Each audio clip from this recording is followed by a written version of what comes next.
The question is, fundamentally, one for the Prime Minister, and it's a bit odd that he's not here for the debate. It's a bit odd that he hasn't spoken in the debate. It's a bit odd that all he's done is said what he did today at Prime Minister's Question Time.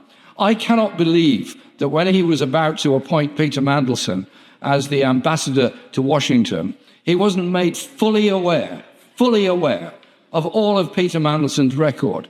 He would have known the number of times Peter Mandelson was forced to resign, even from the Tony Blair government, because of his behaviour. He would have known all of that. He would have known Mandelson's record as an EU commissioner. He would have known Mandelson's record of an interesting relationship with global dealers in minerals and many other things. He would have known all of that.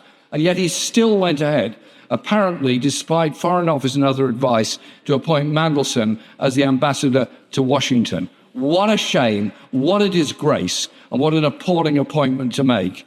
Parliament is not competent to undertake this inquiry.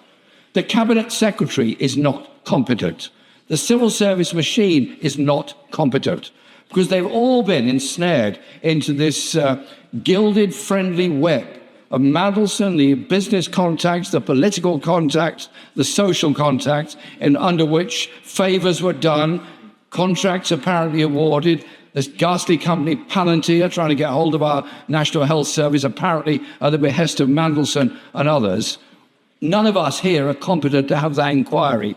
I think it has to be on the basis of something judicially led, independent, and for the most part in the public eye. Rather like eventually the government was forced to undertake the Chilcot inquiry into the Iraq War. That's the nearest parallel I can find, because it needs to expose the whole web that Mandelson created and the power play that he operated on within the civil service, within the political establishment, within the media, and so much else.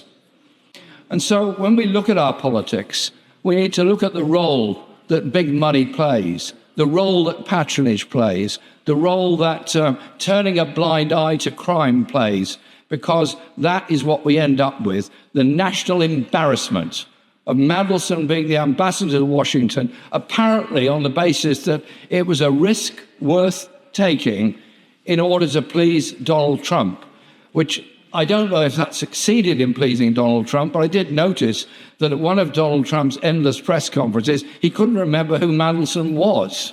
So I'm not quite sure how big the impact had been on the president. And so today is a day of shame for our politics.